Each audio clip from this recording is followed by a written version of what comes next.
வணக்கம். விடுதலை ராஜேந்திரன். தமிழ் கடவுள் முருகனை அவமதித்து விட்டார்கள் என்று கூறி பாரதிய ஜனதா கட்சிக்காரர்கள் இப்போது போராட்டம் நடத்தி கொண்டிருக்கிறார்கள். கருப்பர் கூட்டம் என்ற யூடியூப் சேனல் பல மாதங்களுக்கு முன்பு ஸ்கந்த சஷ்டி கவசம் என்ற நூலிலிருந்து சில வரிகளை படித்து விளக்கம் கூறியதற்காக அதை எப்படி கூறலாம் என்று கேட்கிறார்கள். அது ஆபாசம் என்கிறார்கள். ஆபாசம் என்றால் தடை செய்யப்பட வேண்டியது ஸ்கந்த சஷ்டி கவசம்தான். இப்போது அந்த அமைப்பை சேர்ந்த 2 பேர் கைது செய்யப்பட்டும் இருக்கிறார்கள். சரி, தமிழ் கடவுள் முருகன் என்று இவர்கள் சொல்வது சரியா? அது ஒரு கேள்வி. இரண்டாவது, இந்து கடவுள்களுக்காக போராட கிளம்பியிருக்கிற இவர்கள் இந்து மக்களுக்காக என்ன போராட்டத்தை நடத்தி இருக்கிறார்கள்? இது இரண்டாவது கேள்வி. முதலில், இந்து மக்கள் என்று சொல்லப்படுகிற பெரும்பான்மையான பிற்படுத்தப்பட்ட மக்களுக்கு இடஒதுக்கீட்டு உரிமைகளை ஒன்றொன்றாக பறித்து கொண்டு இருக்கிறார்கள். கொரோனா காலத்தில் வாழ்க்கை பொருளாதாரத்திற்கு தவித்து கொண்டிருக்கிற பெரும்பான்மையான இந்து மக்களுக்கு மத்திய அரசு எந்த நிதி உதவியும் செய்ய தயாராக இல்லை. கடுமையான நெருக்கடியிலும் கூட இந்து பெரும்பான்மை மாணவர்கள் தேர்வுகளை கட்டாயம் எழுத வேண்டும் என்று அவர்களை நெருக்கிக் கொண்டு இருக்கிறார்கள். இந்து மாணவர்களுக்கு, இந்து மக்களுக்கு, இந்து பிற்படுத்தப்பட்டோருக்கு இழைக்கப்படுகிற இந்த அநீதிகளை பற்றி எந்த போராட்டத்தையும் நடத்தாதவர்கள், மாறாக இதை செய்து கொண்டிருப்பவர்கள் இப்போது ஸ்கந்தனுக்காக போராடுவதற்கு வீதிக்கு வந்திருக்கிறார்கள். ஆக இந்து மக்கள் என்பவர்களை விட இந்து கடவுள்கள் என்பதுதான் இவர்களுக்கு முக்கியம். சரி, இவர்கள் போராடுகிற கடவுளை தமிழ் கடவுள் என்று இவர்கள் சொல்லுகிறார்களே, அது உண்மையா?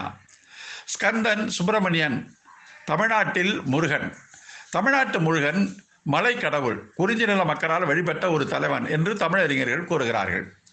ஸ்கந்தன் என்பவன் சிந்தியது என்ற சமஸ்கிருத பொருளை கொண்டதால் கங்கையில் சிவன் சிந்திய லிங்கத்தை கங்கை ஏற்றுக்கொண்டது என்ற காரணத்தால் ஸ்கந்தன் என்ற பெயர் வந்தது என்று புராணம் கூறுகிறது. சுப்பிராமணியன் என்றால் என்ன அர்த்தம்? இதற்கு காஞ்சி மூத்த இறந்து போன சந்திரசேகரேந்திர சரஸ்வதி சொல்லுகிறார். சுப்பிராமணியன் என்று சொன்னால் பிராமணர்களின் மிகச்சிறந்த தலைவன் என்பது அதற்கு பொருள். சுப்பிராமணியன் என்பவன் பிராமணர்களின் தலைவன் என்று காஞ்சி செத்துப்போன சந்திரசேகரேந்திர சரஸ்வதியை விளக்கமே கூறி இருக்கிறார். இந்த விளக்கத்தை எடுத்துக்காட்டி பேசினார் என்பதற்காக சுகி சிவம் என்ற இந்து ஆன்மீக பேச்சாளர் மீதும் இப்போது சங்கிகள் பாய்ந்து குதறி இருக்கிறார்கள்.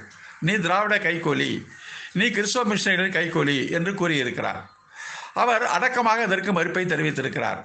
காஞ்சி மூத்த சங்கராச்சாரி எழுதிய நூலிலிருந்தே சுப்பிரமணியன் என்பதற்கு தந்த விளக்கத்தை அவர் எடுத்து கூறியதோடு திருமுருகாற்றுப்படை என்ற இலக்கியத்திலும் தமிழர் பகுதியில் மட்டுமே முருகன் கோயில் இருந்தது என்பதையும் அவர் எடுத்துக்காட்டியே இருக்கிறார். கோயில் உரிமை, கோயில் பூசை உரிமை தங்களிடம் இருக்க வேண்டும், கடவுளை வேண்டுமானால் ஒன்றாக வைத்துக் கொள்ளலாம் என்று பிராமணர்கள் ஒரு சமரசத்திற்கு வந்தார்கள் என்ற வரலாற்றையும் அவர் எடுத்துக்காட்டி இருக்கிறார். அதுதான் உண்மையில் நடந்திருக்கிறது. உண்மையில் பழனியில் முருகன் கோயில் இருக்கிறது. அந்த முருகன் கோயில் சித்தர்கள் மரபில் வந்த கோயில். அந்த கோயிலில் பூசை நடத்தியவர்கள் பண்டாரகர்கள் என்ற தமிழர்கள். பிறகு எப்படி அங்கே பார்ப்பனர்கள் உள்ளே குடிபுகுந்தார்கள்? மதுரை திருமலை நாயக்கன் ஆட்சி காலத்தில் அவனுடைய படைத்தளபதியாக இருந்த ஒரு பார்ப்பனன் பழனி கோயிலுக்கு வருகிறான். பண்டாரகர்கள் அங்கு பூஜை செய்வதை பார்த்து தாங்கிக் கொள்ள முடியாமல் அவன் மதுரைக்கு திரும்பி போய் பண்டாரகர்களை அறவே ஒழித்து விட்டு பிராமணர்கள் மட்டுமே பூஜை செய்ய வேண்டும் என்ற ஒரு உத்தரவை போடுகிறான். இது பழனி கோயில் திருத்தல வரலாற்றில் இப்போதும் குறிக்கப்பட்டிருக்கிறது. பழனி கோயிலிலேயே இந்த நூலும் விற்பனையாகி கொண்டு இருக்கிறது. இரண்டாவது, அங்கே இருக்கிற பழனி முருகன் சிலை மூலிகைகளால் ஆன சிலை. மூலிகைகள் சிலையை மாற்றிவிட்டு அதை பார்ப்பனியமாக்க வேண்டும் என்பதற்காகவே தங்கத்தாலான சிலையை கொண்டு வந்து வைத்தவர் செத்துப்போன காஞ்சி ஜெயேந்திர சங்கராச்சாரி. இதுவும் உண்மை, வரலாற்றில் மறக்கப்படாத உண்மை. சரி, முருகன் தமிழ் கடவுள் என்று சொன்னால் அங்கே தமிழ் வழிபாடு நடத்தாமல் சமஸ்கிருதத்தில் இன்றைக்கும் வழிபாடு நடத்தி கொண்டு இருக்கிறார்கள்.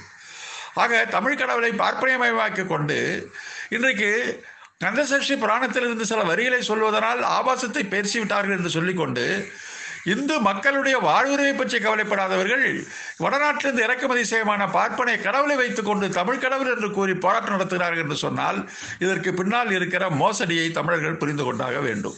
சிந்திப்போம். நன்றி, வணக்கம்.